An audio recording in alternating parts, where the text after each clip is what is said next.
The Jade Buddha for Universal Peace began in 2003 when I heard about an amazing boulder of jade that had been mined in far north British Columbia, Canada. It was described as the find of the millennium and had been given the name Polar Pride. Within a few months I was in Vancouver looking at Polar Pride. It was 18 tonnes of gem quality jade. It had been cut into 2 pieces to enable them to transport it from the mountains. I told my teacher, Lama Zopa Rinpoche, about the big jade boulder, and he told me, "You must turn this into a holy object for the world."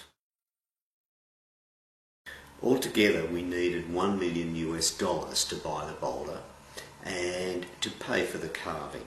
So for the next 3 years we set about tried various ways of organising and approaching it to raise these sorts of funds. But eventually in 2006 we sealed the deal, and so far we've raised about half the funds required to pay for the whole project. Lama Zopa Rinpoche chose the Buddha at the Mahabodhi Stupa in Bodh Gaya as the model for the Jade Buddha.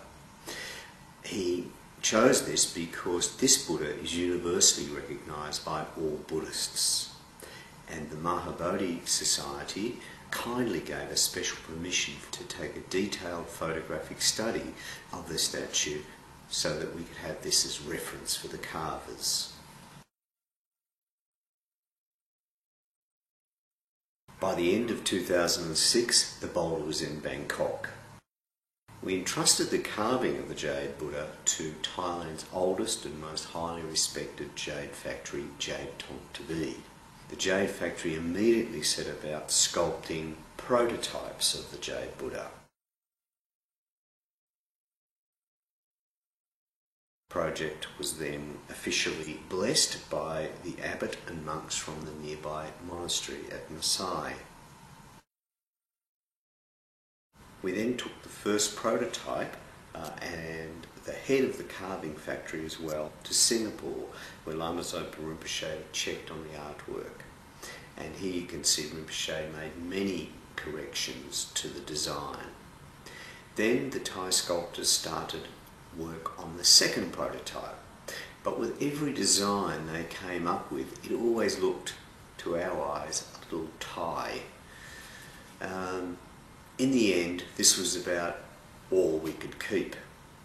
So then we took Jonathan Partridge to Thailand. Jonathan is a classically trained Buddhist sculptor from Australia, and so the Australian and the Thai sculptor worked together to create the third prototype.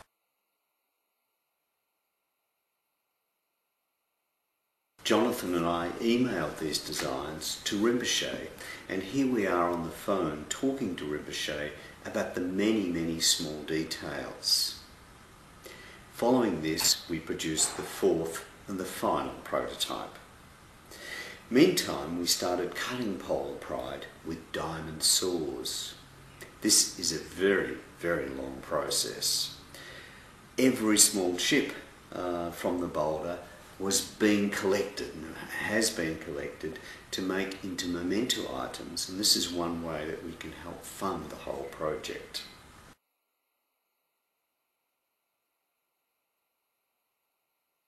We also decided to carve a small version of our Buddha as a gift to the Thai royal family. This was in recognition of their country's help in making the Jade Buddha for Universal Peace a reality. We worked on the Jade Buddha in Thailand for the last 18 months. These photos show the development of the Jade Lotus, and here is the Buddha lying on his back, sitting upright and taking shape. Jonathan Partridge made his final trip to Thailand in late June 2008 to oversee the final stages of the carving, and he pronounced it magnificent.